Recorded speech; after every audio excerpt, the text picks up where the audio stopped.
কি বন্ধুরা সকলে এক্সাইটেড তো খাকি দ্য বেঙ্গল চ্যাপ্টারের টিজার দেখে? আশা করি আপনারা সকলে এনজয় করেছেন। এবার সকলের মনে প্রশ্ন হচ্ছে এই সিরিজটা কবে স্ট্রিম হবে, অর্থাৎ সোজা কথা বলতে গেলে কবে এটা রিলিজ হবে নেটফ্লিক্সে, কবে পুরো সিনেমাটা বা ওয়েব সিরিজটা, সিনেমা বলবো না, ওয়েব সিরিজটা লোকে দেখতে পাবেন এই নেটফ্লিক্সে। এটা নিয়ে আজকের এই আপডেট, এবং এটা একদম কনফার্মড আপডেট। একটি বিখ্যাত লিডিং নিউজ পোর্টালে এটা পাবলিশ হয়েছে। খাকি দ্য বেঙ্গল চ্যাপ্টার নীরাজ পান্ডের একটা প্রজেক্ট, আপনারা সকলেই জানেন, এবং এই প্রজেক্টটা একটা হাই ভোল্টেজ প্রজেক্ট। এখানে খুব বড় স্টারকাস্ট আছে এবং এর বাজেটও কিন্তু হাই। এর বহুদিন ধরে শুটিং চলেছে, অনেক দিন ধরে শুটিং চলেছে, সিনেমা শুটিংয়ের থেকেও অনেক অনেক বেশি দিন শুটিং হয়েছে।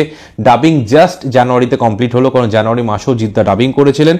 আর এর যে টিজার সেটা অলরেডি এসে গেছে, এবং এই ধরনের যে ওয়েব সিরিজ তার কিন্তু টিজার রিলিজের থেকে অরিজিনাল যে সিরিজটা রিলিজ ডেট খুব একটা কিন্তু ডিফারেন্স হয় না। সিনেমার ক্ষেত্রে যেটা হয়ে থাকে যে টিজার রিলিজ করার বেশ কয়েক মাস বাদে কিন্তু সিনেমাটা রিলিজ হয়, কিন্তু ওয়েব সিরিজের ক্ষেত্রে নর্মালি সেটা হয় না।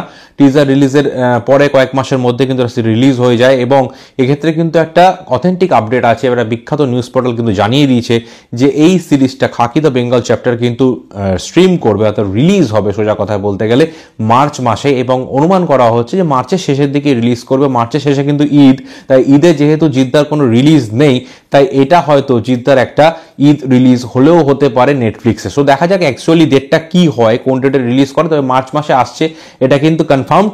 আর ইন দ্য মিন টাইম আর যদি কোনো আপডেট আসে সেটা আমি অবশ্যই আপনাদের সঙ্গে শেয়ার করবো। খাকি দ্য বেঙ্গল চ্যাপ্টার আপডেট জানতে হলে চোখ রাখুন এই চ্যানেলে, এবং ভিডিওটি ভালো লাগলে চ্যানেলটি সাবস্ক্রাইব করে ভিডিওটি লাইক দিয়ে পাশে থাকবেন। দেখা হবে নেক্সট ভিডিওতে। বাই।